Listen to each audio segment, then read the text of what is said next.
Ciao a tutti e benvenuti a Hablemos de Calcio. Si è appena conclusa Napoli-Genoa e c'è poco di cui stare allegri se non per il gol arrivato al 90°. Magra consolazione perché è stato un pareggio arrivato al culmine di una prestazione a dir poco sconfortante. I segnali per il proseguo del campionato sono preoccupanti. Io tempo fa, esattamente l'8 gennaio scorso, dissi in un video che i numeri del Napoli erano tali da rendere la qualificazione alla Champions League impossibile o quasi. Purtroppo sto avendo ragione, anzi le cose stanno andando peggio di quanto pensassi. Prima di parlarne vi invito a iscrivervi al canale.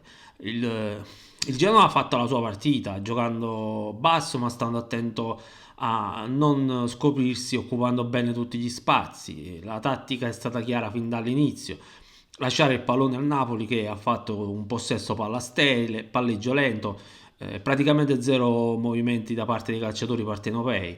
Il Genoa se n'è stato buono e tranquillo, pronto ad assorbire gli attacchi del Napoli. Anzi, il Genoa avrebbe voluto una maggiore aggressività del Napoli proprio per recuperare palle e ripartire. È successo una o due volte e in una di queste occasioni hanno trovato il gol. Voglio far notare un dato: nel primo tempo, sebbene il pallone sia stato per larghi tratti nella disponibilità del Napoli, Retegui ha inquadrato tre volte la porta. Niente di impegnativo per Meret, è giusto dirlo, ma ripeto, il possesso palla era tutto in favore del Napoli. Unico squillo dei partenopei il tiro da fuori aria di Anghissà nei primi minuti. Nel secondo tempo c'è stato subito il gol del Genoa con Frendrup. Il Napoli ha scaldato le mani di Martinez al 42esimo con un tiro da fuori di Kvaratskhelia.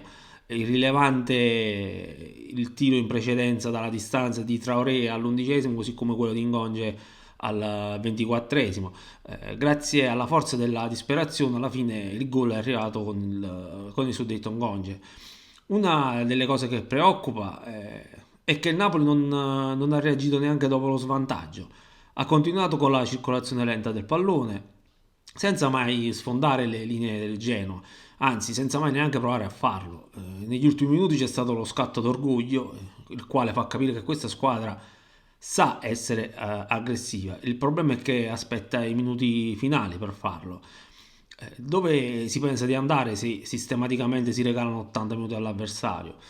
A questo punto la missione di Mazzarri è da ritenersi fallita.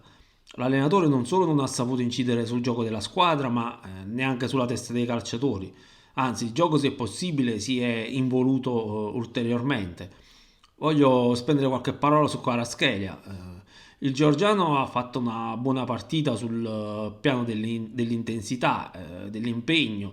Si è sicuramente guadagnato la sufficienza, ma comunque non ha saputo essere determinante. Pessimo Ostigard che nel primo tempo non è stato capace di contenere Tegui, sebbene l'argentino non abbia fatto niente di che, eppure nei primi 45 minuti è riuscito a tirare in porta tre volte. Mazzarri deve smetterla di rifugiarsi dietro la scusa degli avversari che giocano in 11 dietro la linea del pallone. Se fosse così semplice nessuno perderebbe mai.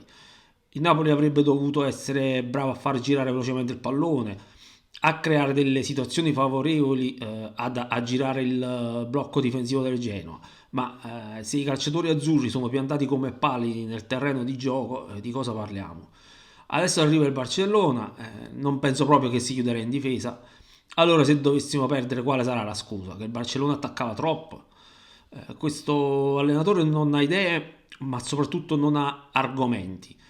Sinceramente, a questo punto della stagione non so quanto possa servire un esonero, ma soprattutto non so chi potrebbe andare in panchina e far invertire la rotta. Cannavaro difficilmente potrebbe fare peggio, ma da qui ad essere la soluzione dei problemi del Napoli ce ne passa. Chiudo qui il video, attendo i vostri commenti e ci vediamo la prossima volta. Nel frattempo iscrivetevi al canale, ciao!